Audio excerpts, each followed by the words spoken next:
দেখুন আমরা যখন স্টেশনে চলে আসি না, স্টেশনে আসার পর যখন টিকিট বুক করতে যাই, অনলাইন টিকিট বুক, তার জন্য কিন্তু আমরা ইউটিএস অ্যাপটা ব্যবহার করি। কিন্তু যখন আপনি স্টেশনে প্রবেশ করে যান, মানে স্টেশনের এরিয়ার মধ্যে, তখন কিন্তু অনলাইন টিকিট বুক করার ক্ষেত্রে তখন কিন্তু আপনি যেভাবে বাড়িতে বুক করতেন সেই সিস্টেম করলে হয় না, একটা কিউআর দিয়ে এটা বুক করতে হয়। সেইটা আমি আজকে দেখাবো, কারণ অলরেডি আমি আপনাকে ইউটিএস থেকে কী করে টিকিট বুক করতে হয় লোকাল ট্রেনের আমি কিন্তু দেখিয়েছিলাম। কিন্তু যখন আপনি স্টেশনের মধ্যে ঢুকে যাচ্ছেন তখন কিন্তু যে কিউআর সিস্টেমটা সেটা কিন্তু দেখানো হয়নি, সেটা আমি ভিডিওতে দেখাচ্ছি। তো ভিডিওটা চলুন দেখা যাক।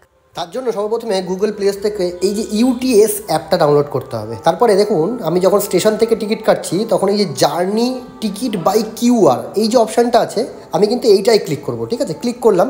এবার দেখুন প্রত্যেকটা স্টেশনে একটা স্টেশন কোড থাকে, এই যে কোড আপনি প্রত্যেকটা স্টেশনে দেখতে পাবেন, সেইটাকে আপনাকে স্ক্যান করে নিতে হবে। দেখুন আমি স্ক্যান করে নিলাম।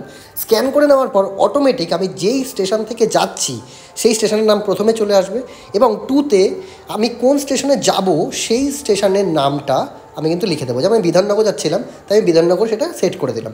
করে দেওয়ার পরে এখানে আমি আদার পেমেন্ট যে অপশানটা আছে সেটা আমি ক্লিক করলাম। ঠিক আছে, আদার পেমেন্ট। এবার আপনি এখানে চাইলে অ্যাডাল্ট, যদি আপনি একজন যান তাহলে আপনি এক করতে পারেন, দুজন চাইলে দুই, আপনি দুজন যান সেক্ষেত্রে আপনি দুই করতে পারেন। তারপরে বুক নাওতে ক্লিক করে দেবেন।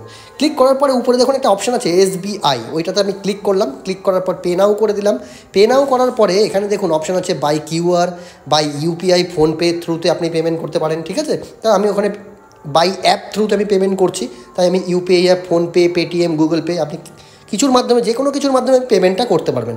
তারপরে এখান থেকে পে নাও করে দিলে কিন্তু ইউপিআই পিনটা আপনি দিয়ে দিলেই কিন্তু আপনার পেমেন্টটা হয়ে যাবে এবং টিকিটটাও কিন্তু বুক হয়ে যাবে।